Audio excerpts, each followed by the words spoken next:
Hello दोस्तों, welcome to PIT teacher classes. मैं विकास किशोर कौशल स्वागत करता हूं आप सभी का पीआईटी टीचर क्लासेस में। हम लोग बीपीएससी सीरीज में साइंस को देख रहे थे और हम लोगों ने क्लास 6 का पहला चैप्टर उठाया है और उसी को हम लोग क्या कर रहे हैं, पढ़ रहे हैं। पहली चीज़ तो ये हो गई। दूसरी चीज़ सुनिए, आज के कुछ मतलब ऐसे कुछ जो आपको क्या करते हैं, प्रोत्साहित करते हैं। देखिए, ज़िंदगी में मुसीबत जो होती है वो आँख बंद कर लेने से टलेगी नहीं, बल्कि वो बढ़ जाएगी।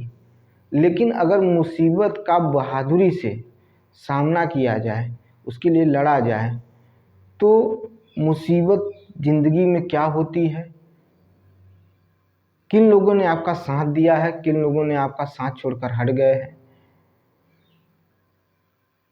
वो खुली आंखों से दिख जाता है।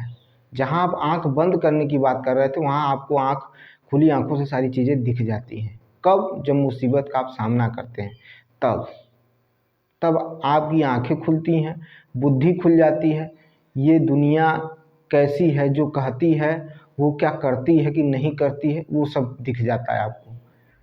तो मुसीबत आने पर आंख खुलती है, ठीक है। और अगर आप आंख बंद कर लेते हैं मुसीबत देखकर, तो आप जीवन में असफल ही रहेंगे, वो कभी सफल नहीं हो सकते। लेकिन मुसीबत का जम के सामना करना, डट के सामना करना, ये आपको बहुत आगे ले जाता है और आपकी आंखें खोल देता है कि दुनिया कैसी है। और एक सिंपल फंडा ये याद रखिए, जो आपकी इज्जत करे आप उसकी इज्जत करिए, जो आपको प्यार करे आप उसको प्यार करिए, और जो आपसे नफ़रत करे उससे आप नफ़रत करिए। जो आपसे 4 कदम दूर जा रहा है, आप उससे 8 कदम दूर हो जाइए। यही ज़िंदगी का फंडा है। अगर इस फंडे पर चलेंगे तो आपकी ज़िंदगी अच्छी भी रहेगी और आप खुश भी रहेंगे, ठीक है। किसी के पीछे भागने की ज़रूरत नहीं है। अपने ख्वाबों के पीछे भागिए, अपने मंजिल के पीछे भागिए। और जो लोग कहते हैं सर इतना दे दिए नहीं हुआ, होगा, एक दिन ज़रूर हो जाएगा, ये याद रखिएगा, क्योंकि आपने मेहनत की है। एक ही चीज़ है, एक ही शर्त है, कड़ी मेहनत। कड़ी मेहनत करिए, वो समय भी आएगा जिस दिन आपको कामयाबी का स्वाद चखने को मिल जाएगा। चलिए चलते हैं नेक्स्ट।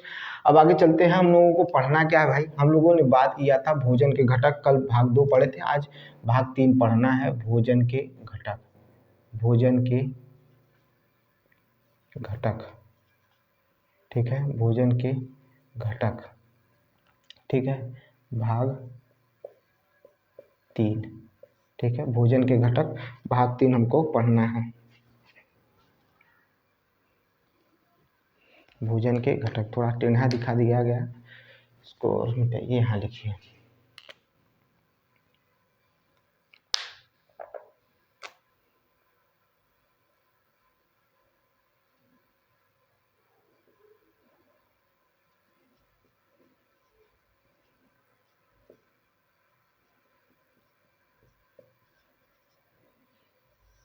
भोजन के घटक भाग 3, ठीक है, भोजन के घटक भाग 3, हाँ सही है।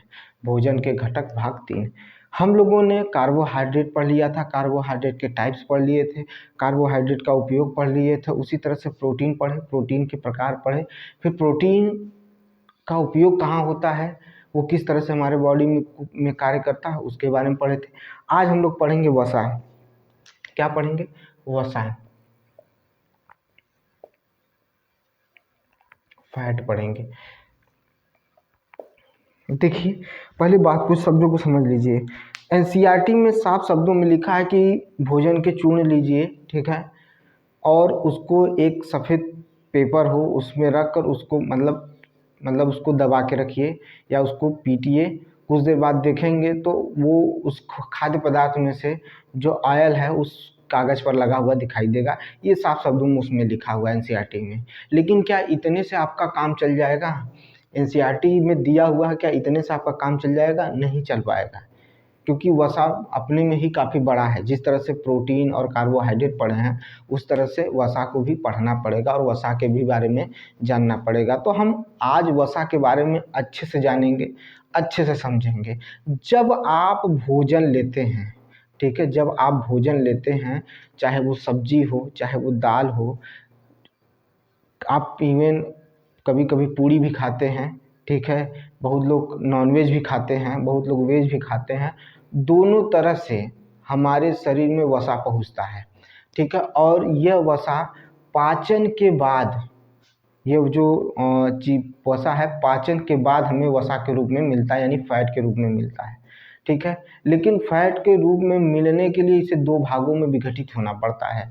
दो भागों में क्या होना पड़ता है, पाचन के उपरांत क्या होता है, दो भागों में विभाजित होता है, ठीक है। एक फैटी एसिड बनाता है और एक ग्लिसरॉल बनाता है। एक फैटी एसिड बनाता है और एक क्या बनाता है, ग्लिसरॉल बनाता है। क्या बनाता है, ग्लिसरॉल बनाता है।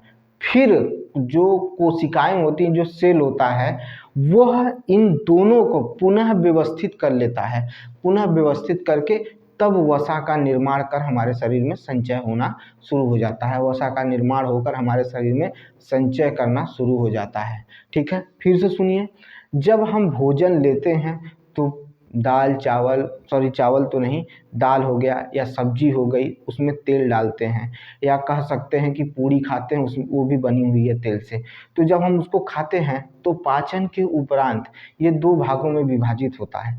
एक ग्लिसरॉल बनाता है, एक फैटी एसिड बनाता है, या कहा जाए तो वसी अम्ल बनाता है। इसे हमारी बॉडी की जो कोशिकाएं होती हैं, कुछ महत्वपूर्ण कोशिकाएं जो होती हैं, वो क्या करती हैं, इन्हें पुनः व्यवस्थित करती हैं। और पुनः व्यवस्थित करके किस में चेंज कर देती हैं, फैट में चेंज कर देती हैं, वसा में चेंज कर देती हैं। किस में चेंज करती हैं, तो फैट्स में चेंज कर देती हैं, यानी वसा में चेंज कर देती हैं। अब ये जो फैट है, ठीक है, ये जो फैट है, यह हमारे शरीर को महत्वपूर्ण सुरक्षा प्रदान करता है, या कहा जाए विभिन्न अंगों को सुरक्षा, जो महत्वपूर्ण अंग हैं उनको सुरक्षा प्रदान करता है। कौन प्रदान करता है, तो फैट प्रदान करता है, महत्वपूर्ण सुरक्षा प्रदान करता है। तो कौन करता है, फैट करता है, ठीक है। इतनी बात क्लियर हो गई कि नहीं हो गई, ठीक है। इसके द्वारा कुछ चीज़ों का निर्माण होता है, कुछ चीज़ें इसी के द्वारा बनते हैं, तो उसके बारे में भी जान लेते हैं कि वो कौन कौन से ऐसी चीज़ हैं जो इसी के द्वारा बनाए जाते हैं, ठीक है। तो कोशिका द्रव्य, ठीक है, कोशिका द्रव्य, ठीक है, कोशिका द्रव्य, कोशिका झिल्ली, कोशिका द्रव्य, कोशिका झिल्ली, ठीक है। केंद्रक द्रव्य, केंद्रक द्रव्य, केंद्रक द्रव्य और केंद्रक झिल्ली इसी के द्वारा निर्मित होते हैं। फिर से सुनिए, कोशिका द्रव्य, कोशिका झिल्ली, केंद्रक द्रव्य और केंद्रक झिल्ली इसके द्वारा ही बनते हैं, या ये सहायक होता है उनको बनाने में। फैट के द्वारा हमारे शरीर में ऊष्मा बरकरार रहती है, ऊष्मा नियंत्रित रहती है, ठीक है, ताकि हमें ज़्यादा ठंड न लगे, ठीक है। ऊष्मा को क्या करता है, नियंत्रित करके रखता है, यानी हमारे शरीर के तापमान को बैलेंस करके रखता है, संतुलित करके रखता है, ठीक है। और सुनिएगा ध्यान से, यह एडिपोस टिश्यू, कौन से टिश्यू, तो एडिपोस टिश्यू का क्या करते हैं, निर्माण करते हैं। क्या करते हैं, एडिपोस टिश्यू का निर्माण करते हैं। कौन करता है, तो एडिपोस टिश्यू का निर्माण कौन करता है भाई, तो एडिपोस टिश्यू का निर्माण कौन करता है, फैट करता है। अब एडिपोस टिश्यू हम आपको पढ़ाए हैं, ऊतक में एडिपोस टिश्यू आपको हम पढ़ाए हैं, लेकिन थोड़ी सी जानकारी और दे देते हैं, क्योंकि आपको थोड़ा सा याद आ जाएगा एडिपोस टिश्यू क्या होता है। यह वसा कोशिकाओं से बना ढीला संयोजी ऊतक होता है, ढीला संयोजी ऊतक होता है, यानी इनके मतलब कोशिकाओं के बीच में गैप थोड़ा देखने को मिलेगा, तभी तो ढीलापन आएगा, ढीला देखने को मिलेगा, जिसमें अलग अलग, ठीक है, जिसमें अलग अलग कोशिकाओं को एडिपोसाइट्स बनाने का मौका मिलता है, या एडिपोसाइट्स कह भी सकते हैं। यह काम होता है किसमें, एडिपोस टिश्यू को देखने को मिलता है। और एडिपोस टिश्यू का निर्माण किसके द्वारा होता है, तो मैंने अभी आपको बताया एडिपोस टिश्यू का निर्माण वसा के द्वारा होता है, एडिपोस टिश्यू का निर्माण वसा के द्वारा होता है। और सुनिए, कुछ विटामिन जो होते हैं वह वसा में घुलनशील होते हैं, उसमें आता है विटामिन डी, फिर उसके बाद विटामिन के, फिर आता है विटामिन ए, फिर आता है आपका विटामिन डी, ठीक है। अगर उल्टा बोल दी हूँ तो कोई बात नहीं, याद रखिएगा, ए डी के, ठीक है, ई, ठीक है, ए डी के ई, यह विटामिन जो होते हैं ये वसा में घुलनशील होते हैं। अब 1 ग्राम जब वसा जलता है या कहा जाए कि ऑक्सीकरण जब उसका होता है तो 9.2 कैलोरी ऊर्जा हमें मिलती है। कितनी मिलती है? तो 9.2 कैलोरी ऊर्जा हमें मिलती है। किसकी वजह से मिलती है? तो वसा की वजह से मिलती है। ठीक है, किसी भी, ध्यान से सुनिएगा, किसी भी वसा के संयोजन, ठीक है, अगर समान संयोजन हो रहा है, मतलब समान तरह के अम्लीय वसा अम्ल जो होता है वो समान तरह के हैं या भिन्न तरह के हैं, ठीक है, भिन्न तरह के हैं, उनके जो मतलब अणुभार हैं वो भी भिन्न तरह के हैं, तो उसकी वजह से भिन्न भिन्न प्रकार के वसा देखने को मिलते हैं। ठीक है, अनेक प्रकार के वसा देखने को मिलते हैं। याद रखिएगा, यही कंठस्थ आपको करना है। ठीक है, याद रखिएगा। और अच्छा, वसा को पाने के लिए हमें क्या क्या सेवन करते हैं? तो दूध, दही, घी, मक्खन, ठीक है, यहाँ तक कि मछली, मुर्गा, अंडा, जो भी आप खाते हैं, इन्हीं की वजह से क्या होता है, हमको क्या मिलता है? वसा प्राप्त होता है। क्या होता है? वसा की प्राप्ति होती है। क्या होती है? वसा की प्राप्ति होती है। तो पहले इतना तो लिखवा लेते हैं, फिर आगे की तरफ चर्चा करेंगे। ठीक है, तो हमने क्या कहा? भोजन भोजन के पाचन के उपरांत पाचन के उपरांत पाचन के उपरांत वसा दो भागों में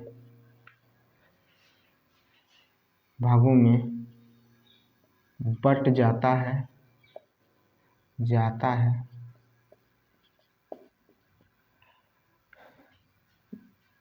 बढ़ जाता है। वो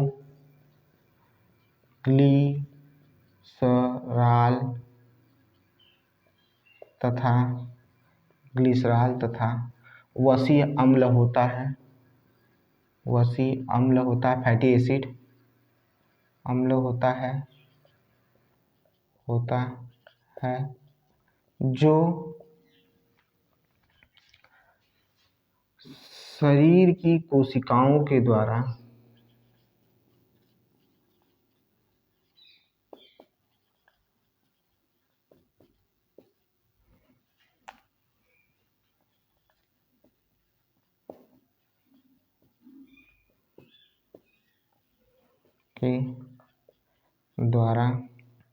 शरीर की कोशिकाओं के द्वारा पुनः वसा में परिवर्तित हो जाता है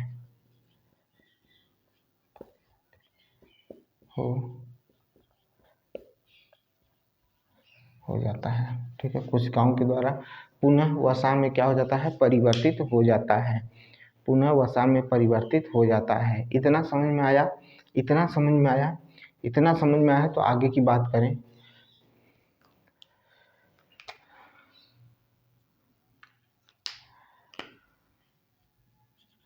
फैट शरीर के महत्वपूर्ण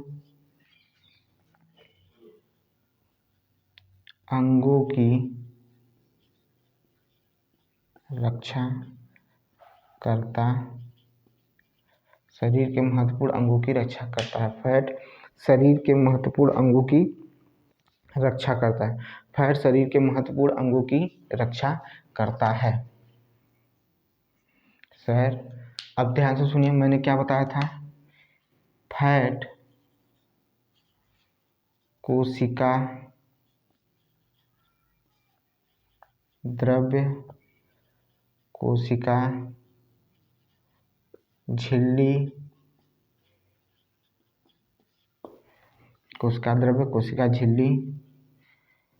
केंद्रक द्रव्य तथा केंद्रक झिल्ली के निर्माण में सहायक होता है। के निर्माण में सहायक होता है, के निर्माण में सहायक होता है, के निर्माण में सहायक होता है। ठीक है, इतना क्लियर है? पहले देख लीजिए इसको। ठीक है, अभी है टाइम जगह, ये हो गया। अब क्या करता है, तो यह एडिपोज टिश्यू का क्या करता है, निर्माण करता है। फैट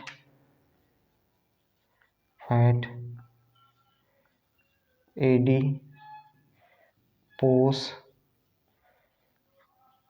टिश्यू का निर्माण करता है। एडिपोज टिश्यू का क्या करता है, निर्माण करता है। एडिपोज टिश्यू का क्या करता है, निर्माण करता है। इसका स्क्रीनशॉट लीजिए भाई आप। हो गया भाई, ये क्लियर है? चलें आगे।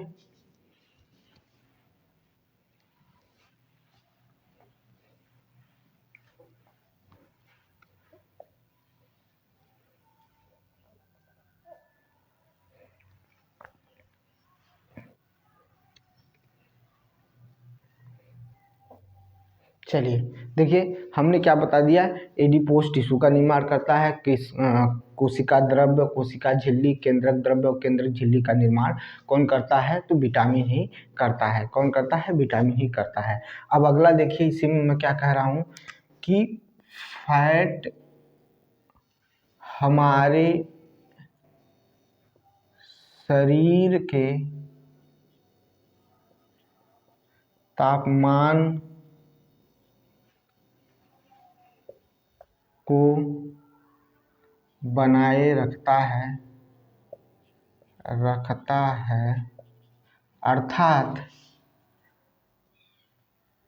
अर्थात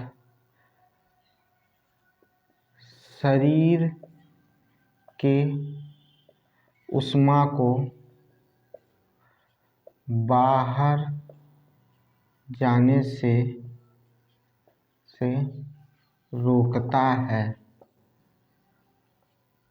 रोकता है।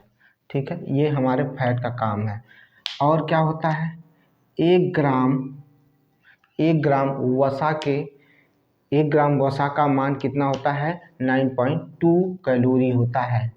1 ग्राम वसा का मान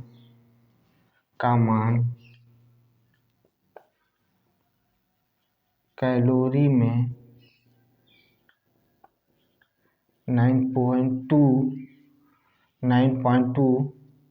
कैलोरी होता है। 2 कैलोरी होता है, 9.2 कैलोरी होता है। 1 ग्राम वसा का मान 9.2 कैलोरी होता है। 1 ग्राम वसा का मान 9.2 कैलोरी होता है। यह हमारे शरीर को ऊर्जा देने के मामले में कार्बोहाइड्रेट से अधिक ऊर्जा देने का ये काम करता है। यानी आप जब व्रत रहते हैं तो जो हमें ऊर्जा के लिए कार्बोहाइड्रेट चाहिए, या कहते जो ऊर्जा के लिए चाहिए, तो वो इसी वसा से ही क्या हो जाता है, पूर्ण हो जाता है। ठीक है, क्या हो जाता है, पूर्ण हो जाता है। किसी भी वसा का संयोजन समान प्रकार के वसीय अम्ल या भिन्न भिन्न प्रकार के वसीय अम्ल से होता है। ठीक है, और ये अनेक प्रकार के वसा बनाते हैं, ये भी याद रखिएगा। ये आपको बहुत ज़्यादा इसमें बताने की ज़रूरत नहीं है, क्योंकि ये आम बात है, इस चीज़ को समझिएगा। ठीक है, समझ में आया कि नहीं आया, पहले ये बताइए, इतना समझ में आया कि नहीं आया। हम वसा को 2 भागों में बांट सकते हैं। एक होता है आपका संतृप्त वसा और एक होता है असंतृप्त वसा।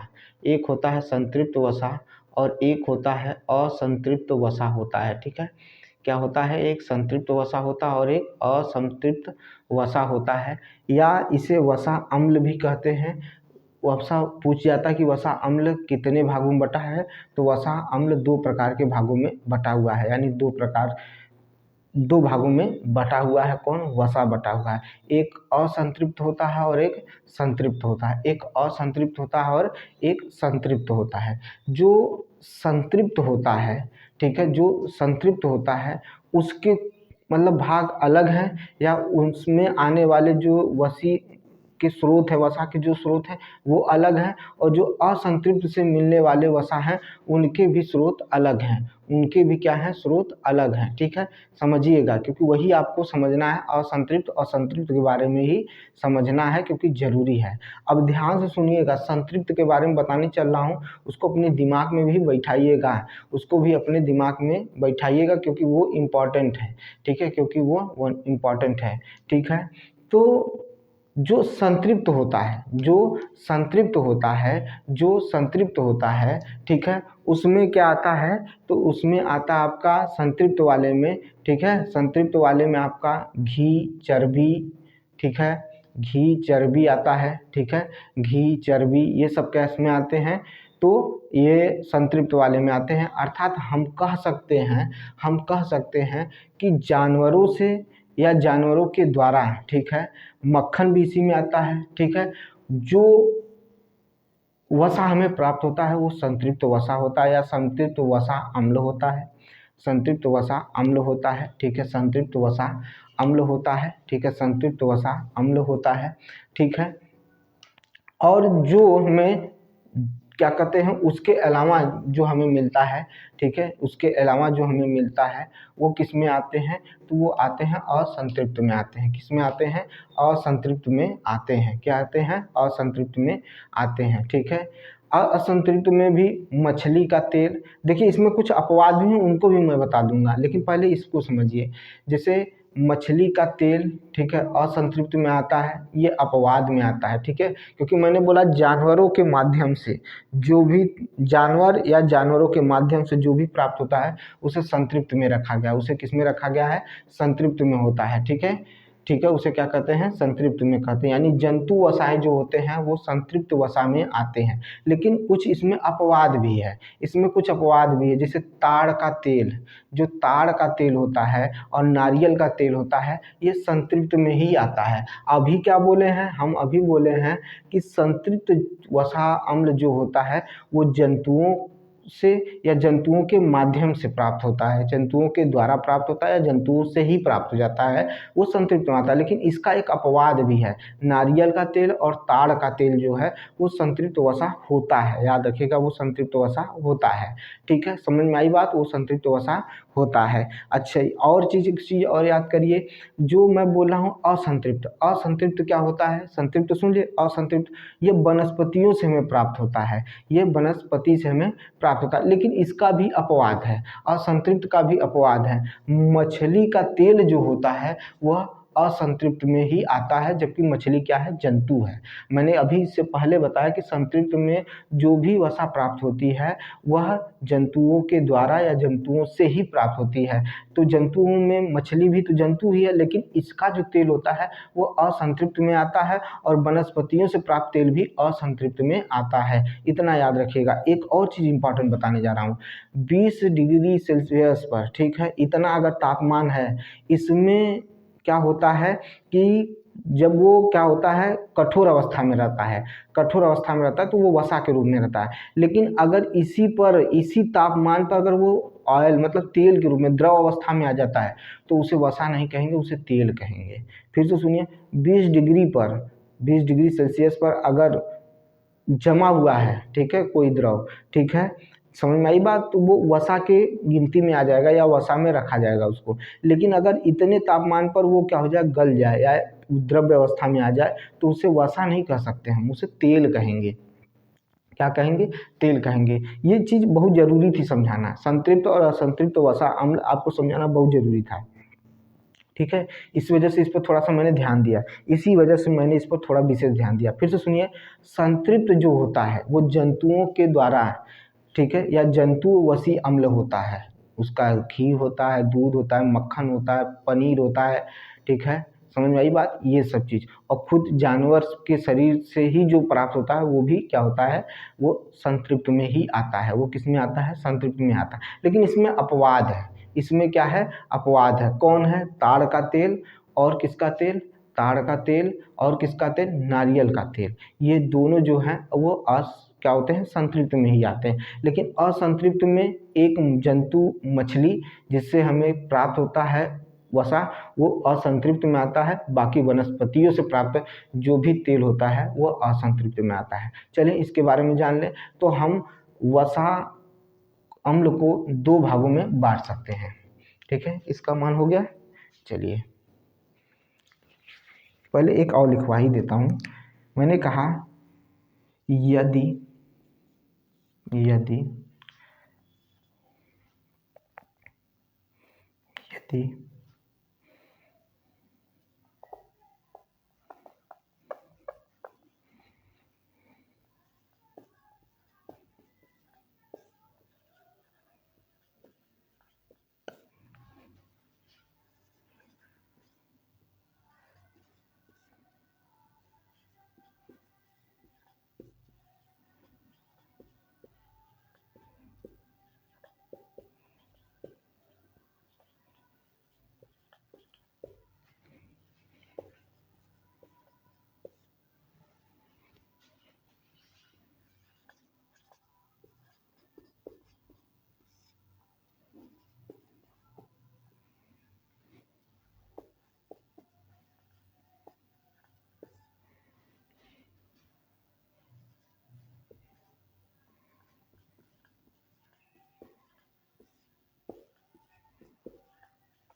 देख लीजिए भाई, देख लीजिए।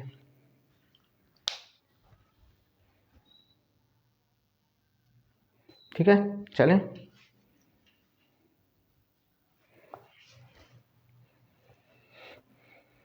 इम्पॉर्टेंट ये है कि वसीय अम्ल वो नहीं, इम्पॉर्टेंट है कि 20 डिग्री सेल्सियस पर क्या स्थिति दिखने को मिलती है, क्या अवस्था देखने को मिलती है, वो इम्पॉर्टेंट है।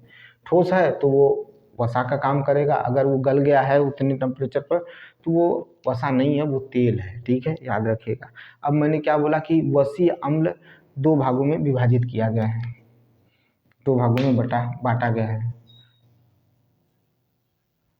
वसीय अम्ल को दो भागों में बांटा गया है। पहला संतृप्त पढ़ लेते हैं। संतृप्त, इसे सैचुरेटेड कहते हैं।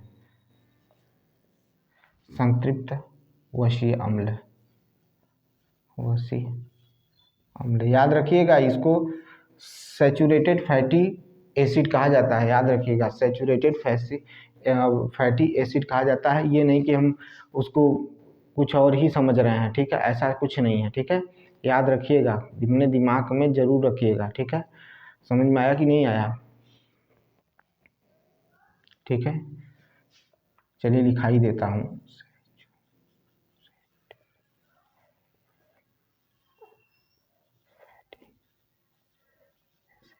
ठीक है, याद रखिएगा, ठीक है, समझ में आई बात। अब आगे बात करें, मैंने इसमें किसको रखा था उस पर चर्चा कर लेते हैं, क्योंकि यही तो हमें पढ़ना है, ठीक है, यही तो हमें पढ़ना है, ठीक है। जंतु व जंतु के द्वारा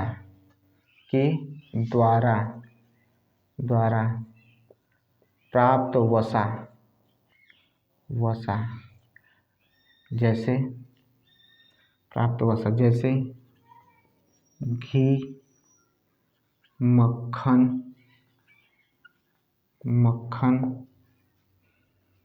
दूध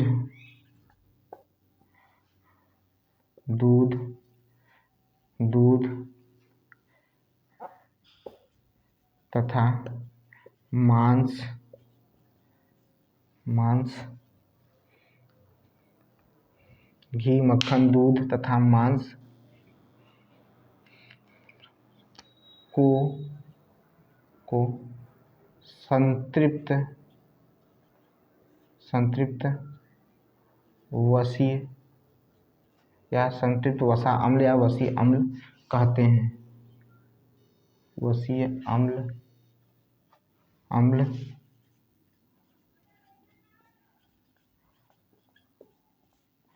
कहते हैं। अपवाद में,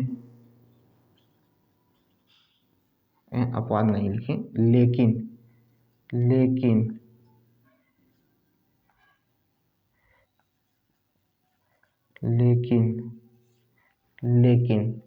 क्या बताया था, किसका, अभी तो हमने जंतु या जंतु के द्वारा प्राप्त जो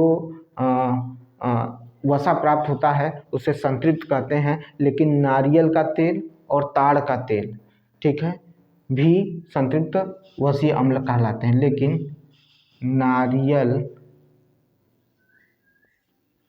का तेल तथा ताड़ का तेल भी संतृप्त वसीय अम्ल में आते हैं,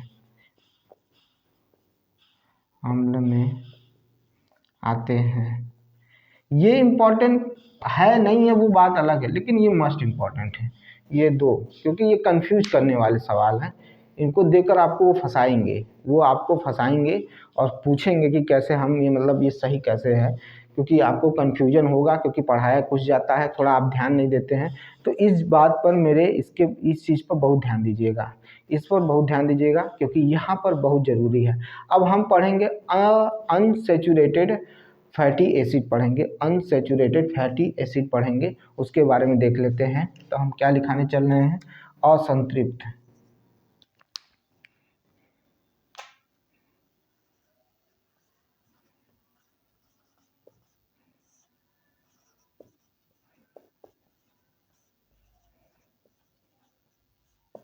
असंतृप्त वसीय अम्ल उसे कहा जाता है जो केवल वनस्पति से प्राप्त होता है, लेकिन इसमें भी एक मछली का तेल जो होता है वो जंतु से प्राप्त होता है, वो अपवाद में है। तो हम लिख सकते हैं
देख लीजिए भाई, देख लीजिए, क्लियर कर लीजिए।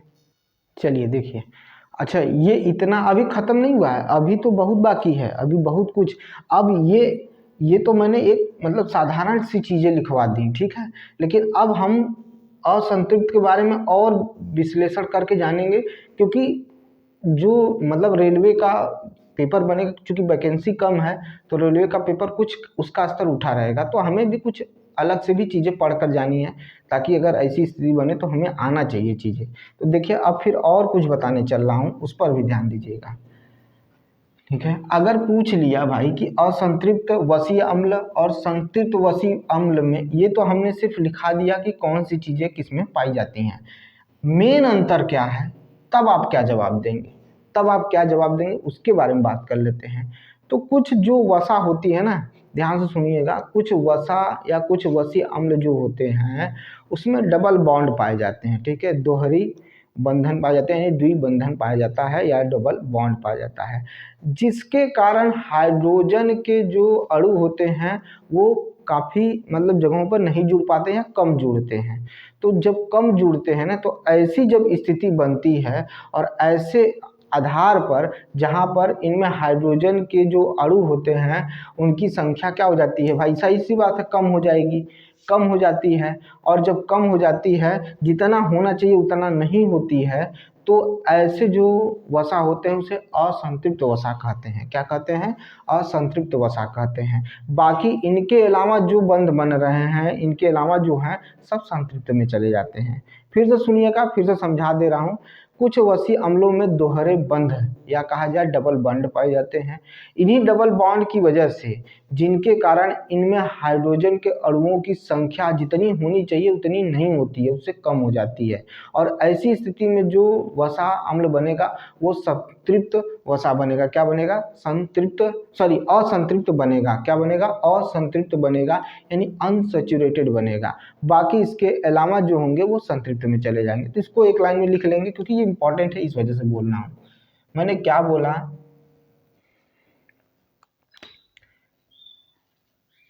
कुछ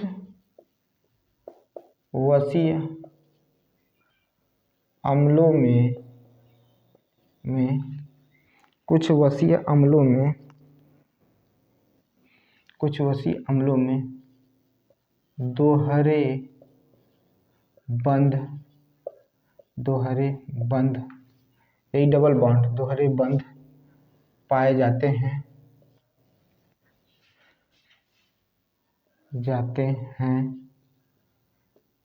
जिनके कारण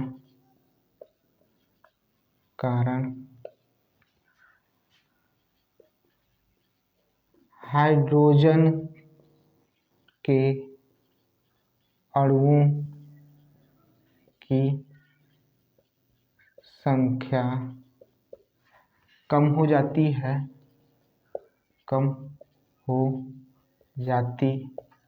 है या जितनी होनी चाहिए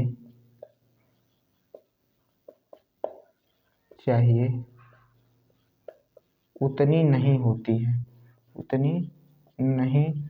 होती है, अतः इसे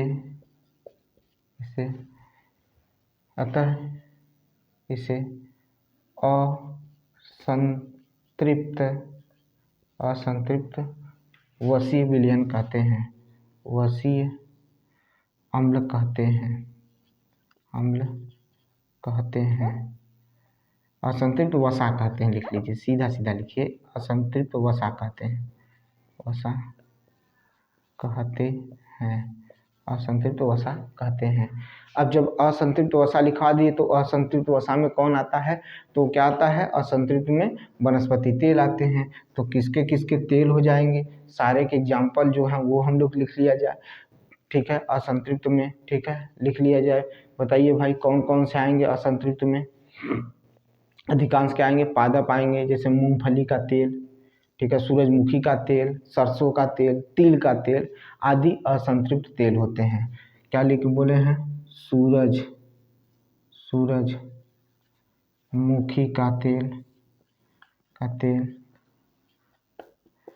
मूंगफली का तेल,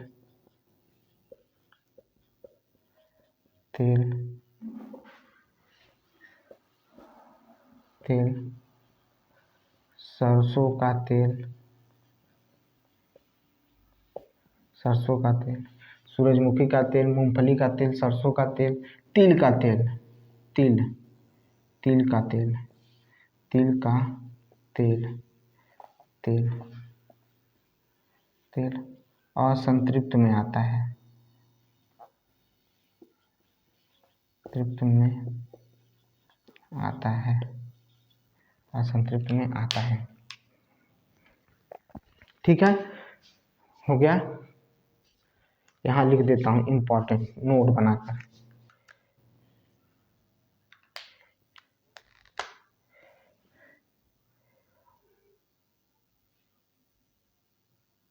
उपर्युक्त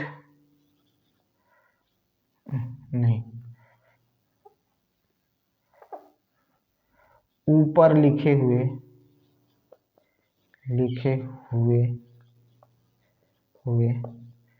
तथ्यों, ऊपर लिखे हुए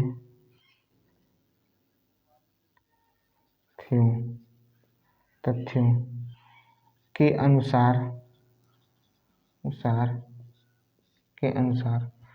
बाकी वसा संतृप्त वसा कहलाते हैं।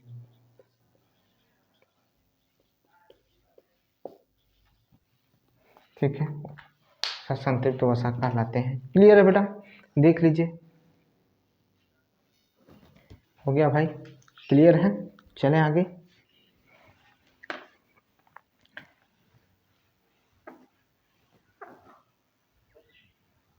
मैंने एक लाइन ऊपर लिखवाया था कि यह पहले दो भागों में शरीर के अंदर जब भोजन का पाचन हो जाता है तो शरीर के अंदर दो भागों में बदल जाते हैं, एक ग्लिसरॉल में बदल जाते हैं और एक वसी अम्ल यानी क्या हो जाता है फैटी एसिड में चेंज हो जाते हैं। यह मैंने बोला था। फिर मैंने बोला कि कोशिकाओं के द्वारा क्या हो जाता है, यह क्या हो जाता है, वो फैट में परिवर्तित हो जाता है। तो कोशिका में कहाँ से इसका संश्लेषण होता है, तो कोशिका में माइटोकांड्रिया के द्वारा इसका क्या कर लिया जाता है, संश्लेषण किया जाता है। तो हम लिख सकते हैं कि कोशिका में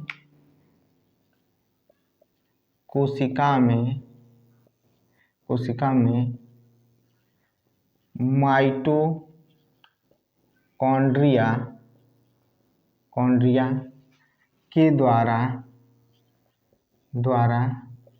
इसका संश्लेषण किया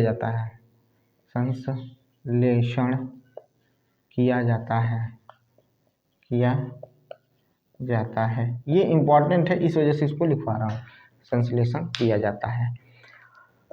ठीक है, ये हो गया। एक चीज़ और लिख लीजिए, जो असंतृप्त विलयन है, असंतृप्त वसा है, वो उसमें वनस्पति के तेल वो लाते हैं, जैसे सूरजमुखी का तेल और तिल का तेल, ठीक है, ये सब आते हैं। उसी में मछली का तेल भी आ जाता है असंतृप्त वाले में, यानी वनस्पति तेल। अगर वनस्पति तेल में अलग से हाइड्रोजन को जोड़ दिया जाए, ठीक है, वनस्पति तेल में अलग से हाइड्रोजन को जोड़ दिया जाए ना, तो वो वेजिटेबल घी बन जाता है। क्या बन जाता है, वेजिटेबल घी बन जाता है। तो हम लिख रहे हैं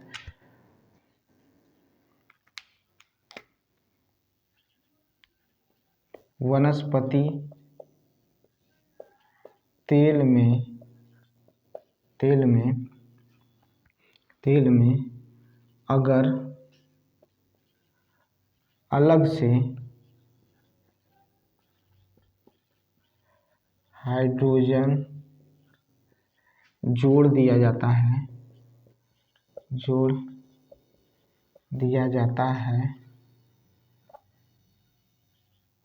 है तो वह वनस्पति घी बन जाता है, जबकि असंतृप्त वसा हमेशा तरल अवस्था में रहते हैं, इसीलिए इन्हें तेल कहते हैं, तेल कहते हैं। ठीक है, देखिए कोई भी, मैं आपको खुद मैं बोल रहा हूँ कि मैं बिना पढ़ाए पढ़ा ही नहीं पाऊँगा। जानकारी सब होती है, लेकिन जब तक आप एक बार पढ़ेंगे नहीं तब तक आप पढ़ा नहीं पाएंगे। तो उसी तरह से बेटा, जब आप कई बार इसको पढ़ेंगे ना, तब कन्फ्यूजन भी दूर होगा, कॉन्सेप्ट क्लियर होगा, चीज़ें याद हो जाएंगी, फिर आपको अंतर भी समझ में आएगा।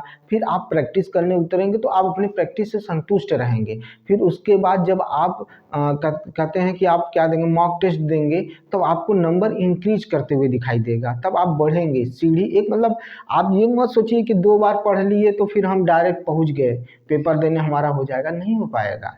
ठीक है, और कुछ ऐसे मूर्खों की बात सुना हूँ कि मतलब वो अपने आप को पता नहीं क्या समझते हैं, भगवान जाने, लेकिन कहते हैं कि एक बार में कर जाएंगे। नहीं भाई, नहीं होता है। ठीक है, आपको बार बार मेहनत करनी पड़ेगी। जो बोलते हैं कि एक ही बार में मेरा हो गया, बहुत ज़्यादा नहीं पढ़े थे, एक बार पढ़े पूरा क्लियर हो गया, नहीं, ऐसा नहीं है, वो झूठ बोल रहा है। ठीक है, आपको भटका रहा है। आप पढ़िए, मेहनत करिए, कई बार आपको पढ़ना पड़ेगा, रिवाइज करना पड़ेगा, तब जाकर कहीं ये चीज़ तैयार होगा। ठीक है, देखिए मैं ही खुद पढ़ा रहा हूँ, बीच बीच में कुछ चीज़ें भूल जा रहा हूँ, जिसको हमको मतलब कराना तो है, याद आ रहा है तो उसको करा रहा हूँ, लेकिन आपकी जो स्तर है उसको रखते जा रहा हूँ, बार बार आपको बताते जा रहा हूँ। तो ये चीज़ आपको देख लीजिए, ये चीज़ आपको समझ में आ गया होगा। और संतृप्त जो होता है, वो संतृप्त जो होता है वो किससे प्राप्त होता है, तो जंतुओं से प्राप्त होता है। ठीक है, अपवाद भी मैंने इसमें लिखवा दिया, ऐसा कुछ नहीं कि नहीं लिखवाया है। और वसा के विखंडन की वजह से ऊर्जा मुक्त होती है, यानी ऊर्जा प्राप्त होती है। याद रखिएगा, ऊर्जा क्या होती है, प्राप्त होती है। कब, जब हम क्या करते हैं, वसा का विखंडन करते हैं तो ऊर्जा मुक्त होती है। ठीक है, ये कल क्लियर है। और इसमें O2 कम होने के कारण, ठीक है, इनका ऑक्सीकरण अधिक होता है। किसका, वसा का ऑक्सीकरण अधिक होता है, क्योंकि इसमें O2 कम होता है। O2 के कम होने के कारण, O2 के कम होने के कारण, ऑक्सीजन के कम होने के कारण इसका ऑक्सीकरण बहुत अधिक होता है। O2 के कम होने के कारण, के कारण वसा का ऑक्सीकरण अधिक होता है। ऑक्सीकरण अधिक होता है, अधिक होता है, अधिक होता है। ठीक है, ये भी एक लाइन है जो बहुत इम्पोर्टेंट है। ठीक है, ये भी एक लाइन है। आपको मुझे वही चीज़ पढ़ाना है जिससे आपका फायदा हो सके। ठीक है, जिससे आपका फायदा हो सके। ठीक है, समझ में आया कि नहीं आया भाई, ये समझ में आया। अब सुनिए ध्यान से, अब और एक इम्पॉर्टेंट लाइन लिखवाने जा रहा हूँ, बहुत इंपॉर्टेंट है, जिसको समझना भी जरूरी है। नहीं समझेंगे तो फिर बातें क्लियर कहाँ होंगी। देखिए, जो हमारी त्वचा होती है, ठीक है, ठीक है, क्या होता है, जो हमारी त्वचा होती है, ठीक है, जो हमारी क्या होती है, त्वचा होती है। ठीक है, और मनुष्य या कोई भी स्तनधारी जीव जो है, ठीक है, मनुष्य या कोई भी स्तनधारी जीव जो है में प्रमुख वसा जो होता है वो डीपो त्वचा, ठीक है, डीपो त्वचा के ठीक नीचे पाया जाता है। डीपो त्वचा के ठीक नीचे पाया जाता है। ठीक है, ठीक नीचे पाया जाता है। ठीक है, समझ में आई बात, डीपो त्वचा के ठीक नीचे पाया जाता है। ठीक है, अब देखो भाई, ठीक है, ये हो गया। अब हम पढ़ेंगे वसा का उपयोग। क्या पढ़ेंगे, वसा का उपयोग या प्रमुख कार्य। ठीक है, तो वसा का प्रमुख कार्य देख लीजिए। ठीक है, वसा का प्रमुख कार्य, वसा का प्रमुख कार्य,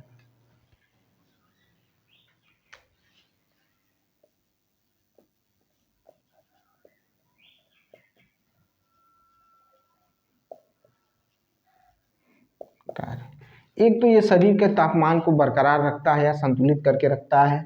दूसरा, शरीर को ऊर्जा प्रदान करता है। ये दो तो नहीं लिखवाऊंगा, ये तो आप जानते हैं। ठीक है, ये आप जानते हैं, क्योंकि मैंने इसको बता भी दिया कि शरीर के तापमान को या शरीर के टेम्परेचर को बाहर नहीं जाने देता है। ऊर्जा भी प्रदान करता है वसा, प्रोटीन ऊर्जा नहीं प्रदान करता है, ये भी मैंने आपको बताया था। ठीक है, और क्या करता है, शरीर के विभिन्न अंगों को चोट से बचाता है। भाई, वसा जो एकत्रित हुआ हमारी बॉडी में, वो शरीर के विभिन्न अंगों को क्या करता है, बचाने का काम करता है।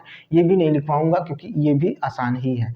और खाद्य पदार्थ, जो खाना खाते हैं ना, उसका स्वाद बढ़ा देता है। ठीक है, और रुचिकर कर देता है। ये भी ज़रूरत की चीज़ नहीं है, ठीक है, ये भी ज़रूरत की चीज़ नहीं है, ठीक है। और वसा की कमी से रोग हो जाते हैं, वसा की कमी से रोग हो जाते हैं, और वसा के बढ़ने से भी रोग हो जाते हैं, वसा के बढ़ने से भी रोग हो जाते हैं, वसा के कम होने से भी रोग हो जाते हैं। अगर वसा का अधिक होना है, वसा अधिक हो गया हमारी बॉडी में तो हम स्थूल पड़ जाएंगे, यानी सुस्त पड़ जाएंगे, रक्तचाप बढ़ जाएगा हमारा, हृदय रोग हो जाएगा हमको, ठीक है। और अगर इसकी कमी हो गई तो हमें क्या हो जाएगा, तो इसकी कमी होने की वजह से हमें कमजोरी महसूस होगी, थकान महसूस होगा, ठीक है। हमारे शरीर का स्ट्रक्चर मतलब बहुत ही क्या दिखाई देगा, दुबला पतला दिखाई देगा। यही इनके कार्य हैं और कुछ कार्य बार है नहीं इनके, यही इनके हैं। इतना तो आप जानते ही हैं, इतना आप समझ रहे हैं। वसा यहाँ पर आपका खत्म होता है। जो इम्पोर्टेंट लाइन थी, जो चीज़ें थी, मैंने आपको समझा दिया, आपको लिखवा दिया। आप उसको बार बार रिवाइज करिए और ज़्यादा से ज़्यादा लोगों तक शेयर करिए। रिक्वेस्ट आपसे यही है कि ज़्यादा से ज़्यादा बच्चों तक शेयर करिए, क्योंकि ये फ्री है, आपको कोई पैसा नहीं देना, और मैं इस पर काम करके तब आपको देता हूँ, ताकि कोई चीज़ छूटे ना, छोटी से छोटी चीज़ें आपसे छूटे ना, ठीक है। ताकि आपका क्या हो सके, आपकी तैयारी अच्छी रहे। आप जब एग्ज़ाम में उतरो तो आपके पास पूरी जानकारी रहे, ठीक है, क्या रहे, ठीक है, आपके पास पूरी जानकारी रहे, ठीक है। और वसा के मैंने अभी पढ़ाया तो अभी बोला ना कि वसा की अधिकता की वजह से हृदय रोग हो जाता है, क्या हो जाता है, हृदय रोग हो जाता है। ये सब सारी चीज़ें बताया हूँ, ठीक है। और 2 लाइनों से मतलब मैं इन सब चीज़ों को बंद करता हूँ, क्योंकि अभी समय भी हो गया और आपको पढ़ा भी दिया हूँ, तो चीज़ें ख़त्म हो गई हैं, ठीक है। कहते हैं कि यूं लड़ना मत शहर को जाने के लिए या शहर जाने के लिए, ठीक है। यूं लड़ना मत शहर में जाने के लिए, क्योंकि शहर कोई किसी का भी है, देख लीजिए क्या स्थिति है। तो यूं लड़ना मत शहर जाने के लिए, लोग तरस जाते हैं घर, ठीक है, लोग तरस जाते हैं गांव लौट जाने के लिए, ठीक है। क्योंकि गांव अपना बहुत अच्छा है, आज भी गांव का माहौल देख लीजिए, गांव में शिष्टाचार है, सभ्यता है, ठीक है, आदर है, ठीक है, शुद्ध हवाएं मिल रही हैं, ठीक है, हरियाली देखने को मिल रही है। आज दिल्ली की स्थिति देख लीजिए कि दिल्ली में क्या हाल है, ठीक है। वहाँ क्या कहा जाए कि मतलब पूरा गैस की चिमनी बना हुआ है, ठीक है। तो इन सब चीज़ों को ध्यान दीजिए, परिश्रम इतना करिए कि आप अपने क्षेत्र में रहें, मेहनत इतना करिए कि नौकरी पाएँ तो अपने क्षेत्र में पा जाएँ, ताकि आप इस क्षेत्र में रहें, ऐसी जगहों पे न जाए जहाँ पर पूरा मतलब पूरी स्थिति डमाडोल हो, ठीक है। तो इसी के साथ ख़त्म करते हैं आज का, नेक्स्ट वीडियो में मिलते हैं। बहुत बहुत धन्यवाद।